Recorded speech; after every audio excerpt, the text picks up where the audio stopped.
Bonjour tout le monde. Bonjour. Avant de commencer, j'aimerais vous présenter l'aîné qui fera la reconnaissance territoriale.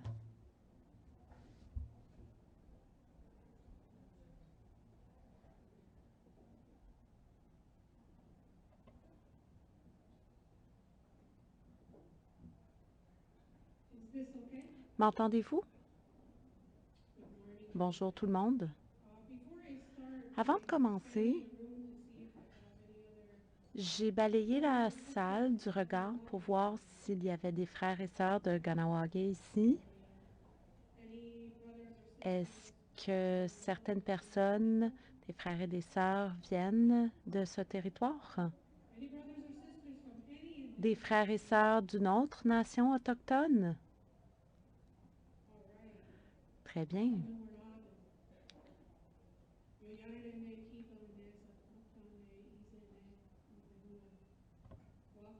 Bienvenue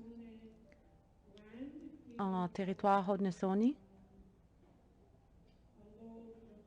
Même si Tiohtià:ke Montréal est un lieu de rassemblement pour plusieurs cultures depuis très longtemps, certains vous diront autrement. Et les histoires qu'ils connaissent viennent de nos ancêtres. Et plusieurs de ces récits sont encore vrais aujourd'hui, comme qu'on se rassemble ici dans un lieu qui réunit de nombreuses cultures et d'esprits différents. Et ce matin,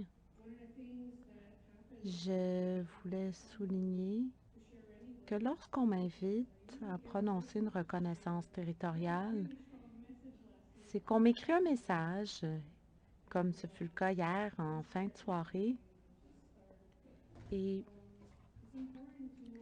c'est important de souligner que Tiohtià:ke n'est pas uniquement un territoire mohawk. Pour moi, Tiohtià:ke appartient à tout un conglomérat de nations autochtones. Et nos peuples n'étaient pas sédentaires ou ils étaient répartis dans plusieurs villages ici et là. Et sans faire un long cours d'histoire, ils ont choisi de s'établir de l'autre côté du fleuve, Ganawagé, sur la rive sud de Montréal, qui est un village mohawk de Kanien'kehá:ka, qui veut dire les peuples de la flamme. Et plusieurs de nos lieux d'origine se trouvent dans la vallée Mohawk. Et on voyageait beaucoup, encore une fois. Par conséquent, on ne peut pas dire qu'on vient d'ici ou de là. Et plusieurs personnes ne connaissent pas très bien les Haudenosaunee ou les Kanien'kehá:ka, et plusieurs personnes ne comprennent pas les très nombreuses nations ici au Québec, dans la région de Montréal, et encore moins toutes celles du Canada ou de l'Amérique du Nord. Et une amie chère à moi m'a demandé de parler de ce lieu de l'autre côté du fleuve, le territoire Kanien'kehá:ka. Et cette amie vient de l'Ouest, même si elle s'est établie ici à Tiohtià:ke avec sa famille. Pour ceux et celles qui me connaissent ou qui ne me connaissent pas, je pourrais vous parler ici toute la journée, mais je ne le ferai pas. Ma famille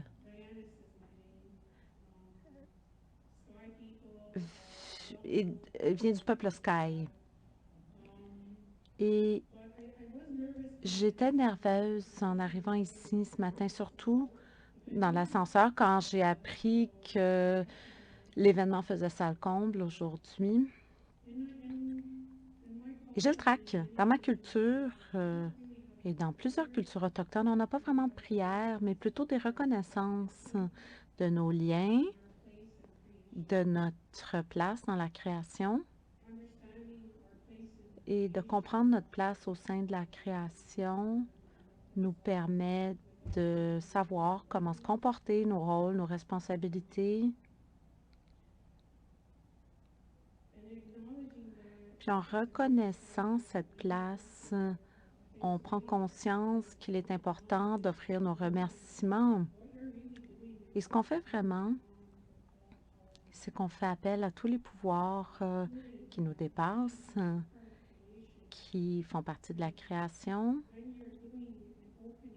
Et quand on prononce une reconnaissance comme celle-ci, ça peut prendre jusqu'à 1 heure, 2 heures, ce que je ne ferai pas aujourd'hui, mais je vais prendre quelques minutes. Parfois, c'est difficile à traduire, mais je suis passée par les pensionnats autochtones. Ma communauté essaie encore de se remettre de ce passé. Plusieurs personnes de ma communauté ont été dans les pensionnats et on tente de retrouver notre place, notre identité, et on essaie de garder le cœur ouvert malgré tout cela. Et dans mes enseignements du peuple Haudenosaunee, c'est un peuple de paix, et ces enseignements reconnaissent qu'avec cet esprit, on pourra toujours demander refuge et la santé en dépend. La santé est une dimension holistique, le corps, l'esprit et notre lien avec le territoire. En essayant de comprendre tout cela, je voulais souligner que j'apprends encore la langue Mohawk. Et comme j'apprends encore, je ne suis pas tout à fait aînée. Dans une société matriarcale, c'est important de suivre toutes les étapes où je pourrais me présenter comme étant une aînée, mais je n'y suis pas encore. De mon peuple au vôtre, on a encore nos chefs et tous les dirigeants des clans, les gardiens de la foi, notre forme de gouvernance n'est pas encore reconnue par tous, mais qu'on suit encore notre lignée héréditaire. Mon nom, mon clan, le clan du loup, qui nous mène la voie et qui a pour but de s'assurer que la voie est libre et qu'on peut permettre à nos populations de suivre cette voie sans la honte, la colère, et de suivre leur cheminement en créant des relations, parce que le clan du loup reconnaît l'importance de la famille et des liens qui nous unissent. Et c'est ce que je voulais vous dire ce matin. Et je vais donc vous prononcer quelques mots qui ont été traduits. Gardez à l'esprit que les mots prononcés ne sont pas une prière, mais un rappel de qui nous sommes et comment on se comporte pendant la journée. Et demain, je reviendrai pour clore l'événement.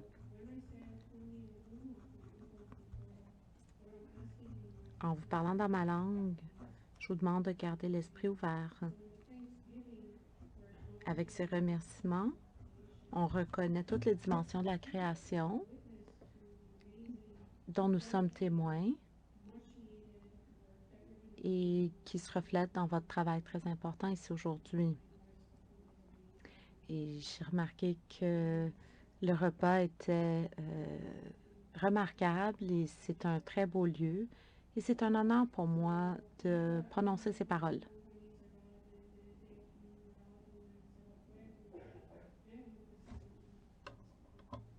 Là, je vous ai parlé des peuples et de notre reconnaissance envers tous ces peuples.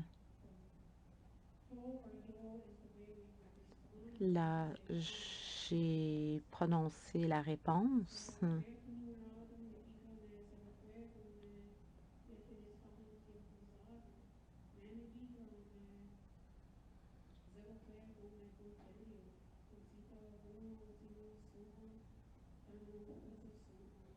Dano gahne garunyo o nekwa sua. Dano zewa kwego ne garunda suna. Ogara sua. Dano ohunzo kwego. Etoni o duha ne unkwani gorda.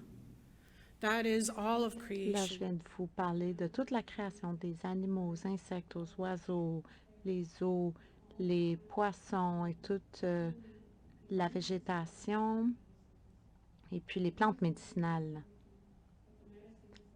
qui poussent autour de nous et qu'on pratique encore. On suit encore nos traditions en connaissant cette végétation. On est attentif aux animaux qui nous interpellent et cette écoute fait encore partie de nos pratiques, d'où notre reconnaissance envers toute cette création.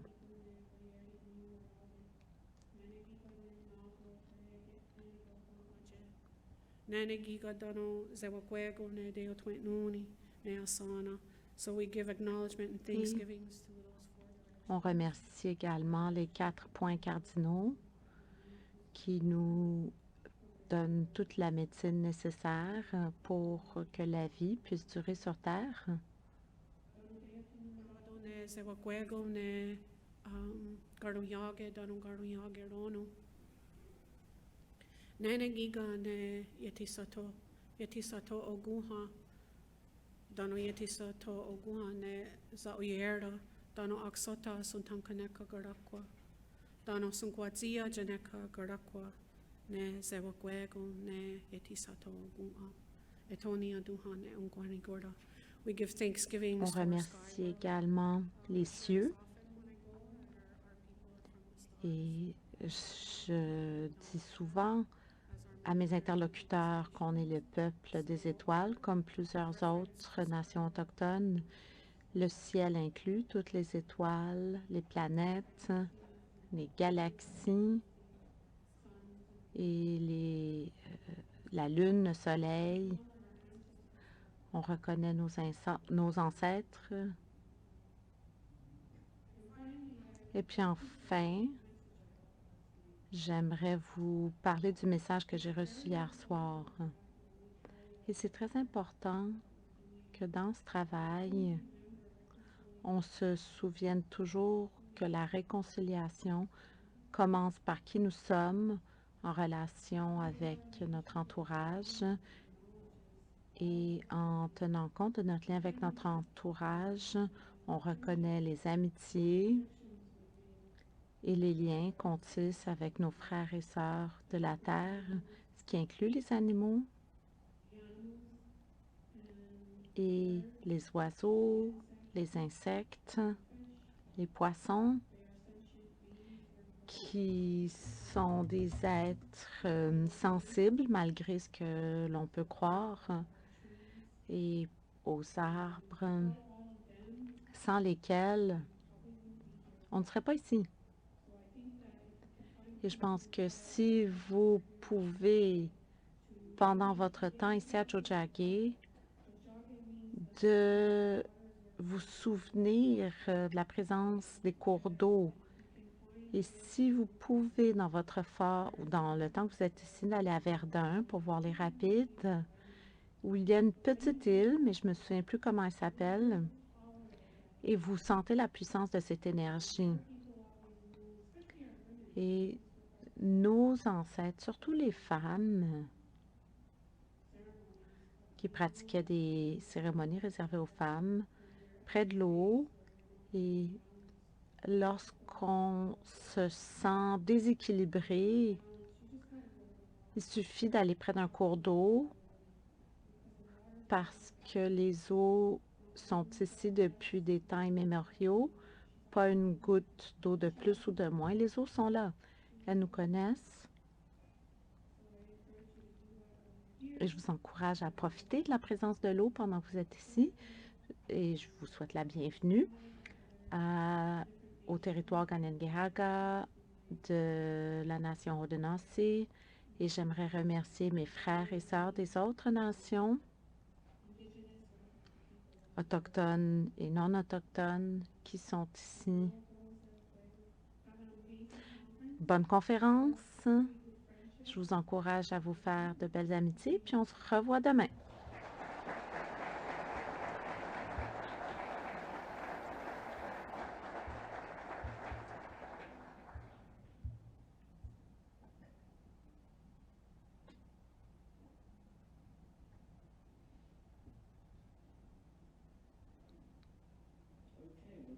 Merci beaucoup pour cette très belle reconnaissance territoriale en guise d'ouverture et je me réjouis de vous retrouver demain pour la clôture. Conférence de partenariat 2022 de Honfleur dans la belle ville de Montréal. Je souhaite aussi la bienvenue à tous ceux qui regardent la diffusion web. Je suis content de vous revoir en personne après 2 années de conférences virtuelles. Too early, actually. This picture. Cette photo est tirée de la dernière conférence du partenariat qui a eu lieu au mois de novembre 2019 à Ottawa. Et rien ne peut remplacer les rencontres en personne, de pouvoir se retrouver ensemble pour parler de santé numérique, des réalisations, défis, solutions potentielles sur lesquelles on peut travailler ensemble en partenariat. Et j'espère que vous allez pleinement profiter de l'occasion pour entretenir votre réseau d'anciens et nouveaux collègues et j'espère que vous allez apprendre en interagissant avec nos conférenciers dynamiques. J'aimerais remercier tous les conférenciers, toutes les conférencières qui ont pris le temps de venir nous parler de leurs connaissances et de leur expérience, surtout l'honorable Jean-Yves Duclos, ministre de la Santé du Canada, la docteure Alika Lafontaine, qui est président de l'Association médicale canadienne, docteur Chika Stacy, Oriwa, qui est médecin interne en psychiatrie à l'Université de Toronto et dont le nom figure sur la liste des 2021 Next Generation Leaders du magazine Times. Et puis, j'aimerais également remercier Stephen Posnack, qui est coordonnateur national adjoint de la technologie de l'information sur la santé aux États-Unis. Et je pense qu'on a tous très hâte de savoir ce qu'il a à nous dire sur ce domaine et leur travail des dernières années. Ils ont fait beaucoup de progrès. Et plusieurs enjeux, malgré le système de santé qui est différent, sont semblables aux nôtres au Canada. J'aimerais aussi remercier nos commanditaires qui ont généreusement contribué à cette conférence. Et sans leur soutien financier, nous n'aurions pas pu organiser un tel événement, mais d'un point de vue technologique également. Nous avons très hâte de faire le tour de la foire commerciale et en fin de journée, nous aurons l'occasion de voir la contribution de toutes ces sociétés puis de découvrir leurs solutions. Comme vous le savez, c'est la semaine de la santé numérique et ce n'est pas un hasard qu'on organise la conférence du partenariat pendant cette semaine pour célébrer les réalisations et puis souligner les progrès dans la numérisation de notre système de santé. Près de 50 organisations participantes se sont jointes à nous cette année pour parler de nos réalisations collectives. Et puis, on peut être fier de plusieurs choses, notamment nous avons travaillé ensemble pour mettre en œuvre rapidement des programmes de santé virtuelle et des services qui est absolument nécessaire pour que les Canadiens et Canadiennes restent en sécurité durant la pandémie. Même si la sécurité n'est plus le moteur principal, la santé virtuelle avance dans notre système parce qu'elle permet aux patients d'économiser du temps, puis on élimine certains déplacements qui ne sont pas nécessaires. Elle joue un rôle important pour l'amélioration à l'accès, une plus grande équité de soins. Et c'est surtout important, comme notre système de santé se remet de la pandémie, tout en essayant de rattraper les retards dans les interventions de santé, puis pour les travailleurs de la santé qui ont une charge de travail considérable. Nous avons également travaillé ensemble pour soutenir les cliniciens dans la santé virtuelle avec un système de changement de la gestion, avec un programme de littératie pour aider les Canadiens et les Canadiennes à mieux comprendre la santé virtuelle. Nous avons travaillé ensemble pour avancer dans d'autres domaines également, notamment le service de prescription électronique d'Inforoute qui est lancé dans 6 provinces au territoire où les prescriptions sont plus sécuritaires, plus pratiques. Également un processus impliquant plusieurs territoires et provinces pour présélectionner des fournisseurs qui offrent des solutions de télésurveillance des patients. Et nous avons ainsi accéléré le processus d'approvisionnement dans certaines provinces ou territoires.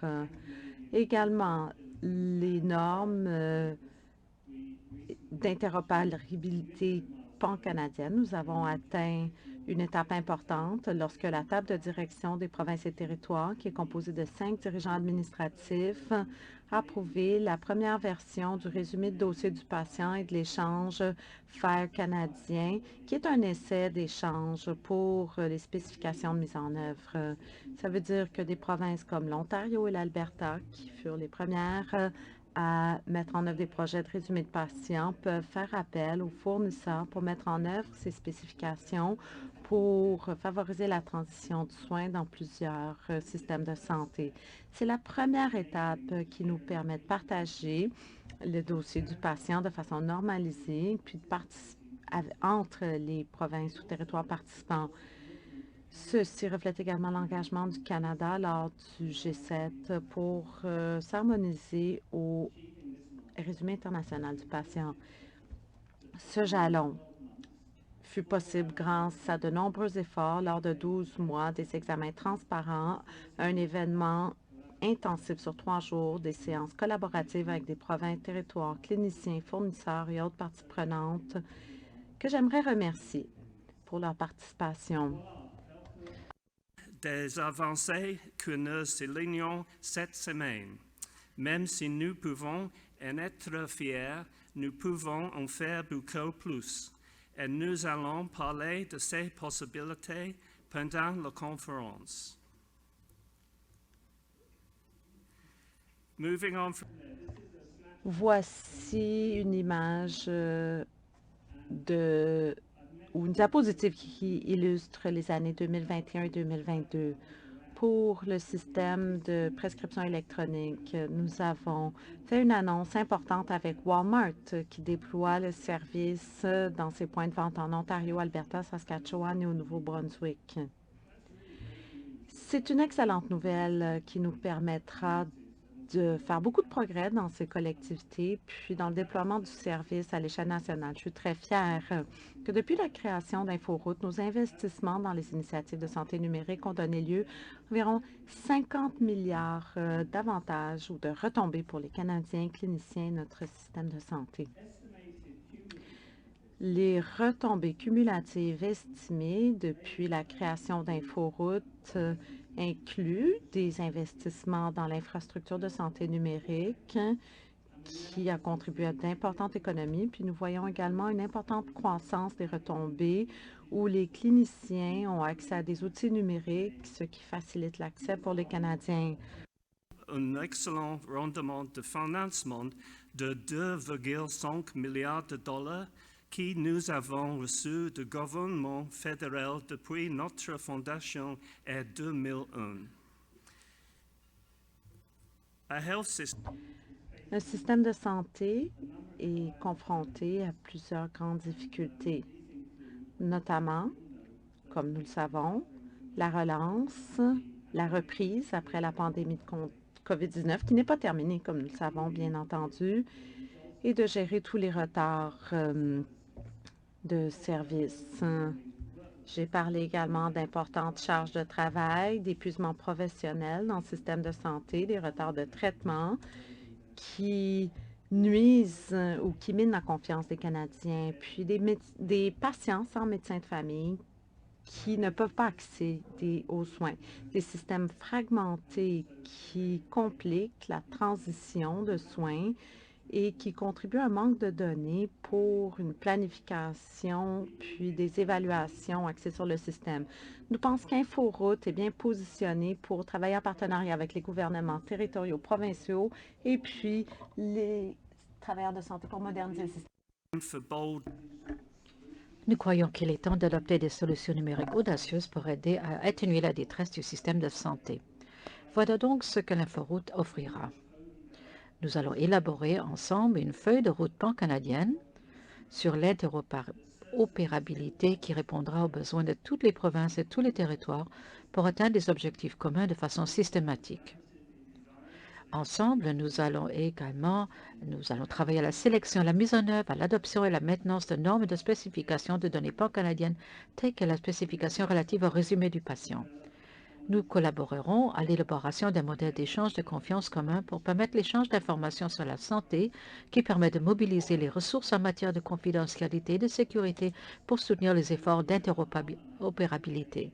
Et nous harmoniserons les efforts pan-canadiens en matière de conformité des fournisseurs, d'incitatifs et d'autres mécanismes afin de maximiser l'adhésion et la participation active des fournisseurs à l'appui des initiatives d'interopérabilité en santé numérique. Et nous espérons pouvoir élaborer des exigences communes pour l'acquisition de données sur la santé et de solutions de TI, y compris des solutions logicielles qui intègrent des normes d'interopérabilité. Et je crois que cela permet d'améliorer tout le processus d'achat public, non seulement pour les acheteurs, mais également pour les fournisseurs et toutes les parties prenantes du système. Et j'espère que nous ferons en sorte que la technologie pourra être commercialisée plus rapidement que ce n'est le cas actuellement. Donc, quels sont les résultats auxquels on peut s'attendre grâce à toute cette activité? Tout d'abord, les patients et les cliniciens vont bénéficier d'une prestation de soins meilleure et plus intégrée dans tous les milieux de soins, d'une communication plus efficace entre les équipes de soins, d'une meilleure prestation de services et le flux de travail plus efficace. Les patients auront accès à leurs informations de santé et les contrôleront dans un format normalisé et compréhensible, ce qui leur permettra de partager ces informations à tout moment et où et qui se connectent. Et surtout, des soins plus pratiques et plus accessibles permettront aux patients de s'impliquer dans les soins et d'améliorer leur confiance dans le système de santé. Également, les patients dans les communautés éloignées vulnérables obtiendront les soins dont ils ont besoin à la manière et au moment qui leur convient dans un système qui offre des soins équitables pour tous. La coordination pan-canadienne permettra aux provinces et territoires de réaliser des économies qui pourront être réinvesties dans d'autres priorités en matière de soins, ce qui renforcera la capacité du système et leur permettra de se concentrer sur la prestation de soins. La collecte, le partage et l'utilisation généralisée de l'information sur la santé permettront d'améliorer le système. Et les acquisitions multijuridictionnelles permettront aux administrations partenaires du secteur privé d'économiser du temps et de l'argent. Les demandes de propositions pan-canadiennes convoqueront le marché, ce qui se traduira par un pouvoir d'achat accru et une meilleure valeur. L'échange de données sera amélioré grâce à ces solutions harmonisées et un processus d'approvisionnement unique. Les normes et les approches pan-canadiennes permettront d'optimiser les ressources grâce à un approvisionnement coordonné, à une mise en marché plus rapide et à l'élimination du blocage des données. Maintenant, en termes de dollars, nous prévoyons des avantages annuels de plus de 500 millions de dollars d'économie en gain d'efficacité pour notre système, un autre 500 millions de dollars en temps gagné pour les patients et environ 350 millions de dollars de gains de temps pour les cliniciens. Alors, évidemment, nous avons du pain sur la planche. Sur vous et que vous allez continuer de nous aider à réaliser cette vision. De belles discussions nous attendent pendant la conférence.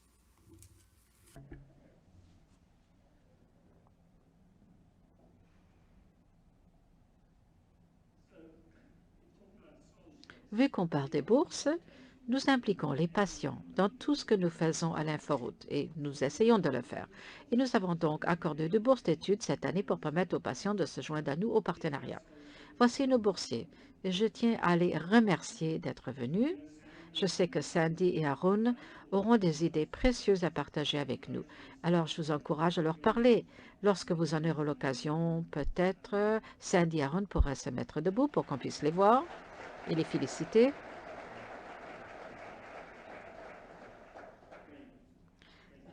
Merci beaucoup d'être des nôtres. J'aimerais présenter l'une de nos patientes partenaires et lui demander de dire quelques mots. Flavie La Liberté est une militante de la santé numérique qui vit avec des douleurs chroniques depuis 2009. Et après avoir souffert d'un grave accident de gymnastique, elle s'est donnée pour mission de militer pour que les patients aient accès à toutes leurs données médicales et un accès rapide à des soins de qualité. Depuis 2019, Elle occupe le poste de directrice du marketing d'E-Labs Marketing, une agence numérique axée sur l'UX design et le développement de technologies centrées sur l'humain. De la production de publicités télévisées à l'exploitation des dernières tendances TikTok, elle est toujours à la recherche de la prochaine technologie à maîtriser. Au cours des dernières années, Flavie a été partenaire patient d'InfoRoute Santé Canada et du Centre d'excellence pour le partenariat avec les patients et le public sur les thèmes outils numériques pour les patients dans le domaine de la santé. Son objectif ultime est d'améliorer la vie de tous les patients canadiens grâce à un système de soins de santé entièrement intégré. Accueillons Flavie.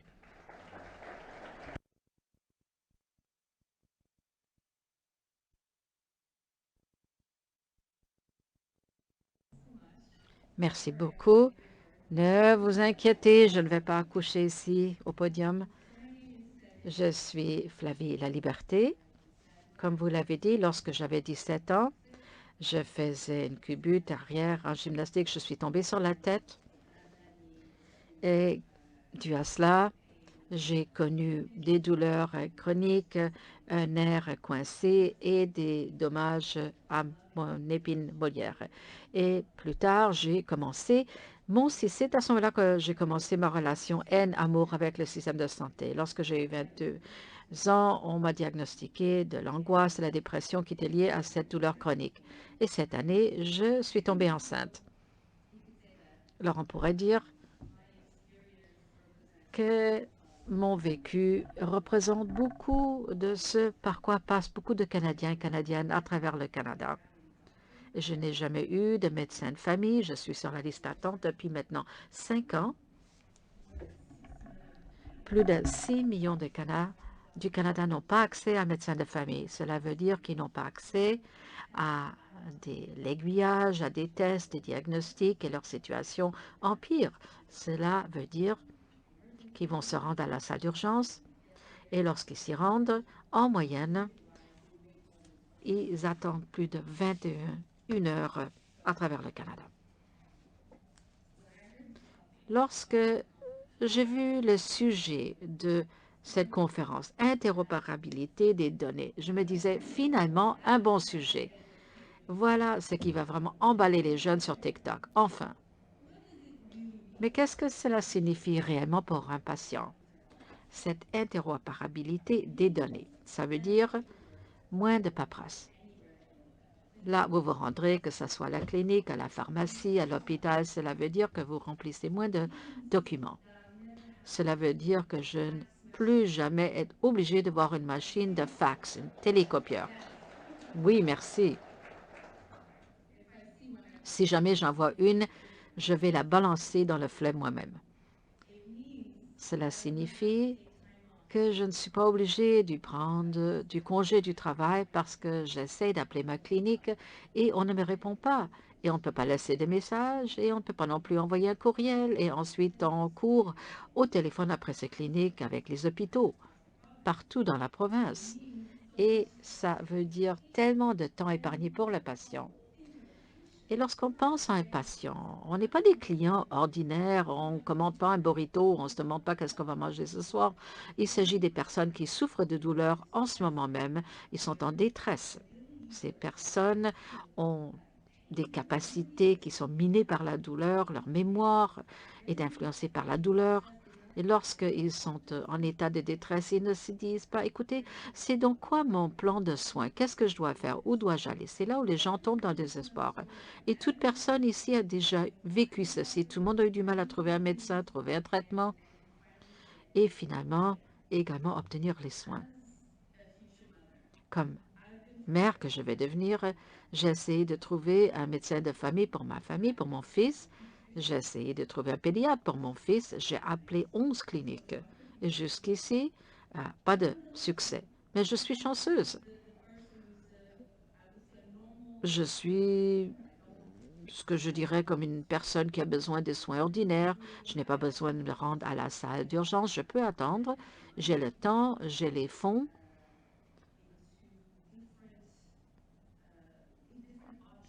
Pour choisir différentes options de soins. J'ai l'option d'attendre.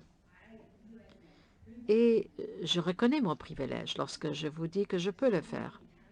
Il y a tellement de personnes au Canada, des personnes qui souffrent de douleurs qui ne peuvent pas attendre. Et lorsque j'entends parler de toutes ces formidables réalisations, elles sont extraordinaires. Je suis heureuse que vous soyez là et que vous fassiez ce travail. Mais tout le monde est fatigué. Et jamais y a-t-il eu un système qui était en mesure d'aider tout le monde. Et ça doit commencer aujourd'hui. Le meilleur moment de commencer, ça fut 20 ans, mais donc pour planter un arbre, ça fait 20 ans, mais le meilleur moment pour lancer ceci, c'est aujourd'hui. Mais lorsque je regarde ici, je ne vous blâme pas pour les qualités de soins. D'ailleurs, je vous félicite plutôt parce que vous faites votre mieux pour aider. Vous faites partie d'ailleurs de la solution, mais il faut démarrer tout de suite, car la situation est grave. Lorsque nous parlons de la fermeture des salles d'urgence parce qu'il y a trop d'enfants qui sont atteints de COVID ou de la maladie respiratoire, d'une grippe où il n'y a pas de chirurgies qui se font et les gens doivent attendre. Il y a des gens qui meurent dans les salles d'attente et ça fait les manchettes internationales. Après tout, nous sommes au Canada et c'est comme ça que les gens nous voient. Et sans parler de toutes ces histoires, ces amis, nos proches qui se disent « Oui, écoutez, ils disent, écoutez, j'ai renoncé, je ne cherche plus un médecin, je suis allé au privé. J'ai dû payer 500 $, mais ça me va. Ça va parce que j'en avais besoin. » Qu'est-ce que ça fait? C'est que c'est miner la confiance qu'on a vis-à-vis du système. Et également, cela donne des armes aux gens pour défaire le système. Hier, Katie avait une excellente référence sur ce qui arrive lorsqu'il y a un incendie dans la maison. Vous n'allez pas vérifier la fondation, vous essayez d'éteindre le feu.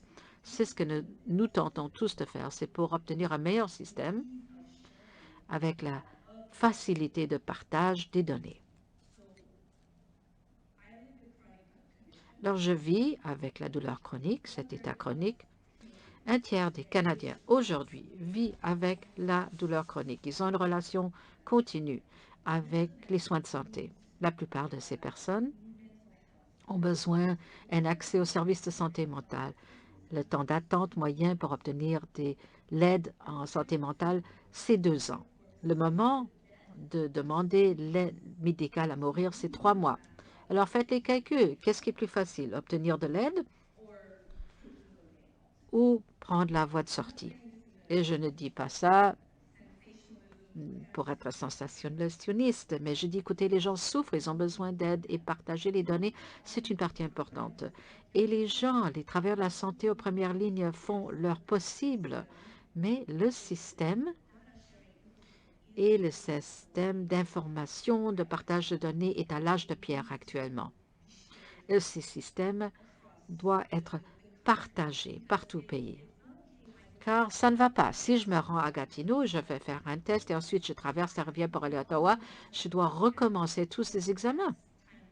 Ça, c'est du temps et des ressources gaspillées. Et nous avons tellement de choses à faire, non seulement pour améliorer ce système, mais il y a le changement climatique également qui va avoir des répercussions sur notre système. Il y aura des répercussions également sur nos façons de produire. Après tout, le secteur de la santé est le 5e secteur le plus important pour émettre des GES au pays. C'est tellement important de démarrer dès aujourd'hui parce que la situation est très grave. Alors, je ne ferai pas bien mon travail comme patiente, conseillère, si je ne vous disais pas qu'il faut le faire tout de suite. Donc, je vous souhaite de bien bénéficier de cette conférence et de l'apprécier et de faire ce qui est de mieux pour tous les Canadiens. Merci.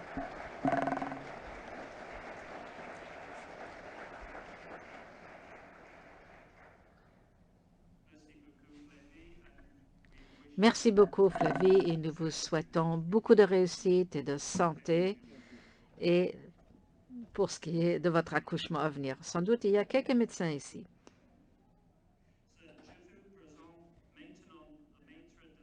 De la conférence, la plupart d'entre vous le connaissent déjà.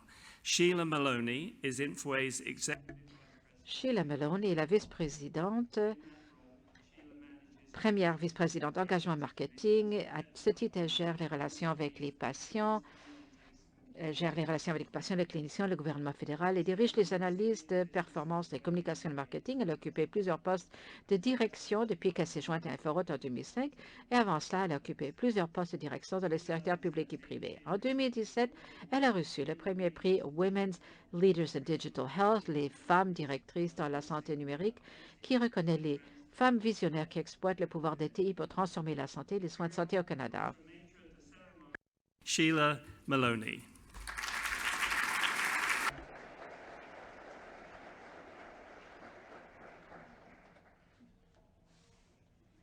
Merci, Michael. Partenariat 2022 d'InfoRoute Santé du Canada dans la belle ville de Montréal. I am thrilled to be your conference. Je suis ravie d'être votre maître de cérémonie de la conférence et j'ai hâte de passer ces quelques jours avec vous alors que nous passons en revue ce programme fort intéressant que nous avons réservé pour vous. En personne depuis 2019. Alors, on est très heureux de vous revoir. And may I say that after Et permettez-moi de dire qu'après 3 ans, vous avez l'air merveilleux. On n'a pas du tout changé. Et vous savez, ce qui est tellement formidable pour ce qui est de ces 2 jours qu'on va passer ensemble, personne ne pourra dire, écoutez, vous êtes en sourdine. Alors, c'est quelque chose que je viens de voir. Comme donc Lenny Sky a dit, tous les billets ont été vendus, c'est 370 personnes, c'est la plus grande conférence de partenariat, plus jamais, depuis toujours. Alors, encore une fois, c'est pour dire que tout le monde a hâte de se voir en personne. Il y a plus de 100 personnes d'ailleurs qui se joignent à nous en diffusion directe, donc sur le web. Donc, bienvenue à Montréal. Michael a déjà présenté nos gagnants des bourses, Arun et Sandy. On a eu du temps de passer un peu de temps avec eux hier soir et Flavie vient justement de dire quelques mots, ce qui est formidable. Nous savons tous quelle est la grande valeur que l'on tire lorsqu'on inclut les patients et les partenaires dans tout ce que nous faisons, lorsque nous tenons compte de leurs conseils, de leurs idées. C'est aujourd'hui qu'encore cette année, la conférence de partenariat a été certifiée par Patients Included. So what Patients Included certificate? Ce que signifie ce certificat, ça veut dire qu'on a inclus les patients dans le cycle de vie du partenariat, on les implique dans la planification, on les implique également comme présentateurs, conférenciers, participants. Et c'est notre table de partenaires. Vous avez rencontré Sandri, Arun et Flavie. Veuillez s'il vous plaît également de prendre un moment pour vous présenter à eux. J'imagine que quelqu'un avance mes diapos. Je devais le faire, mais il y a tant de choses que je peux faire en même temps. Il y a quelques années, c'est avec Arun, un de nos patients partenaires, qui va prononcer un discours demain. InfoRoute avait élaboré donc une déclaration pour la reconnaissance et l'inclusion des patients, de leur famille et de leurs proches aidants. J'aimerais, si vous voulez bien, vous lire cet énoncé. Nous reconnaissons le dévouement indéfectible des patients, de leurs familles et de leurs proches aidants, ainsi que l'impact essentiel qu'ils ont et auront toujours sur le réseau canadien de la santé. L'InfoRoute Santé du Canada promet d'écouter en tout temps le point de vue des patients, de leurs familles et de leurs proches aidants et d'apprendre continuellement de leur expérience respective afin d'assurer une collaboration respectueuse dans le travail que nous faisons influençons. Nous nous réjouissons d'établir avec eux des partenariats authentiques et de souligner nos succès communs. Merci encore une fois. What are the other conference initiatives? Quelles sont les autres initiatives que nous avions mises en place il y a quelques années dont nous sommes très fiers? Nous essayons toujours de redonner à la communauté dans laquelle nous organisons la conférence. Cette année, ça s'appelle Partageons l'espoir ici à Montréal. Et j'aime leur mission, c'est nous travaillons là où il y a le plus de besoins pour obtenir le plus grand impact. Share the warmth is the organization we're going to help. Ça, c'est l'organisation que nous allons aider cette année. Vous trouverez des dépliants sur vos tables. Vous trouvez également un tableau à la table d'inscription. InfoRoute, au nom à ce conférencier, c'est convenu pour partager. Donc, ceci, partageons l'espoir et nous vous encourageons à également faire un don. Parlons maintenant de l'appli mobile. Alors, je suis là, je vous montre un peu le téléphone, mais si vous ne l'avez pas encore fait, pour la conférence cette année. Alors, there is no paper program. Il n'y a pas de programme papier. Toute l'information, tout ce que il vous faut se trouve sur l'appli mobile. Les conférenciers, les participants, L'ordre du jour, emplacement, je vous encourage fortement, si vous ne l'avez pas encore fait, de télécharger l'appli. Vous trouverez le code QR sur l'endos de votre macaron. Vous auriez reçu un courriel hier avec votre code, etc.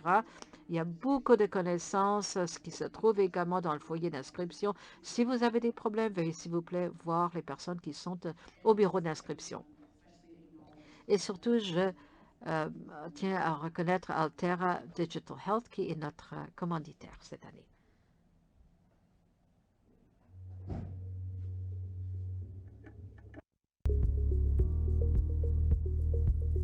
Hello, I'm John Lee Bartlett, the Managing Director. Bonjour, je m'appelle John Lee Bartlett, je suis le directeur exécutif de Altera. Nous sommes depuis longtemps engagés vis-à-vis du Canada. Veuillez découvrir Altera. C'est un nouveau niveau de santé. Nos solutions aident les systèmes de santé partout au Canada à fournir des soins à plus de 40% de la population du Canada. Récemment reconnu par Blackfoot, Altera a été classé premier fournisseur global de EHR dans 3 pays incluant le Canada. Au plaisir de vous rencontrer à la table d'Altera lors de la réception de réseautage. Merci et bonne conférence. Merci, Altera. Et on a hâte de pouvoir vous adresser la parole, mais encore une fois, on peut communiquer avec eux sur l'appli. Un dernier point, avant de commencer notre programme, vous aurez remarqué vos écouteurs. Certains d'entre vous les portez déjà. Nous sommes au Québec. Nous essayons de rendre l'événement le plus bilingue possible. Quelques séances cet après-midi seront en français. Alors, si vous le souhaitez, pour les personnes qui sont francophones, il y a des écouteurs disponibles au fond de la salle. Il faut donner donc carte d'identité et on vous encourage que si vous n'êtes pas complètement bilingue, vous voulez comprendre les séances de cet après-midi, d'aller vous procurer des écouteurs avant que tout le monde s'y précipite. Allons-y donc. Commençons avec la première séance. Je crois que c'est une belle façon de commencer la conférence. Nous avons tout un groupe de partout au pays qui va diriger les discussions, moderniser donc le réseau de santé grâce aux soins connectés. Flavie a fait un excellent argument. Donc, notre modérateur que je vais présenter est Alaro Mestro. Il est vice-président de l'Inforoute Canada. Il dirige notre compte, donc programme de compte et les programmes virtuels. Je sais que vous êtes là. Veuillez, s'il vous plaît, venir ici et présenter les panélistes. Et commençons.